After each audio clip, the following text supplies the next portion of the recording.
என் தம்பி ஒரு கடைசியா ஒரு படம் எடுத்துக்கிட்டு இருக்காருல்ல விஜய், இந்த படத்தை அவர் வெளியிடுறதுக்கு எவ்வளவு பாடுபடுறாருன்னு அப்ப பொறுத்திருந்து நம்ம மறுபடியும் சந்திச்சு பேசுவோமே. அவர் இது வராத போதே அவரை பெரும்பாடுபடுத்தினாங்க, உங்களுக்கு தெரியும். இதை இவங்க இந்த ஆட்சியில தான் செய்யறாங்கன்னு நான் சொல்ல முடியாது. உங்களுக்கு தெரியும், கடந்த காலங்களில் இதே தான் நடந்தது. அது இவங்க வந்தால் இதை செய்வாங்கன்னு தெரிஞ்சுதான் இவர்கள் எல்லாம் அதை ஆதரிச்சு நின்னாங்க. இப்போ அதை அனுபவிக்கிறாங்க.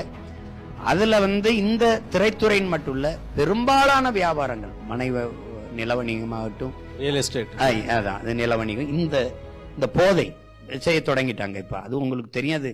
அதனால எது ஒன்றையுமே மிச்சம் வைக்கல. தமிழக ஆளும் கட்சியை சொல்றீங்க நீங்க. ஆமா. அப்ப அப்படிங்கும்போது இந்த திரைத்துறையை மட்டும்தான் இவங்க செய்யறாங்கன்னு தெரியுது. அதிமுக ஆளும்போது இவ்வளவு இப்படி எல்லாம் இல்ல. இந்த கொடுங்கோன்மை போக்கு, இந்த மோனாபொலி, இந்த சர்வாதிகார போக்கு இல்ல. எந்த படமா இருந்தாலும் அவங்க வாங்கி வெளியிடாத படங்களை வலைவெளிக்காரர்களை வச்சு அது குப்பை, அது ஒரு படமா, உங்களுக்கு தெரியும் எப்படி எத்தனை படங்கள் பழியாச்சு. அவங்க வாங்கினா அவங்க படங்கள் வெளியாகி மிச்சம் திரையரங்கு இருந்தா தருவாங்க, இல்லைன்னா இல்ல. அப்படிங்கும்போது 4000 கோடி இண்டஸ்ட்ரி டர்ன் ஓவர்ன்றாங்க அந்த சுழற்சி ஆண்டுதோறும்.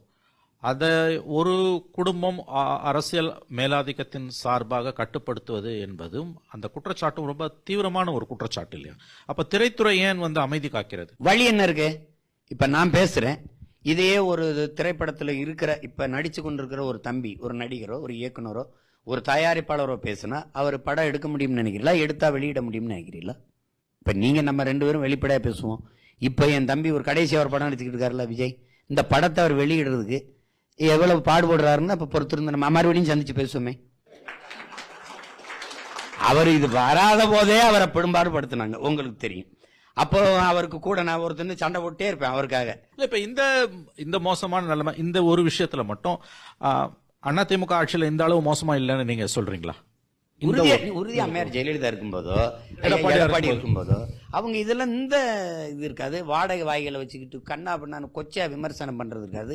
ஊடகங்களை எல்லாம் தன்மையப்படுத்திக்கிட்டு எந்த செய்தியும் வர விடாம அந்த இதெல்லாம் நீங்க வேணா எடுத்து பாருங்க. நீங்க ஜெயலலிதா அம்மையார்லாம் இப்படிலாம் எல்லா யூடியூபர்ஸை வச்சுக்கிட்டு வரவன்லாம் கொச்சையா குடும்பத்தை தனிப்பட்ட முறையில் அப்படிலாம் இருந்ததா? நீங்க பார்க்காததா? இல்ல ஐயா எடப்பாடி இருந்த 4.5 ஆண்டுகள் அந்த மாதிரிலாம் இருந்ததான்னு சொல்லுங்க, நீங்க பார்ப்போம். அவங்கவுங்க வெளியிட்டாங்க, அவங்க பாட்டு படத்தை திரையிட்டுக்கிட்டு இருந்தாங்க, அவங்க பாட்டு எடுத்துக்கிட்டு இருந்தாங்க. இப்படி மொத்தமா எல்லா படத்தையும் அவங்களே வாங்கி வெளியிடுறதுல அப்படி நடக்க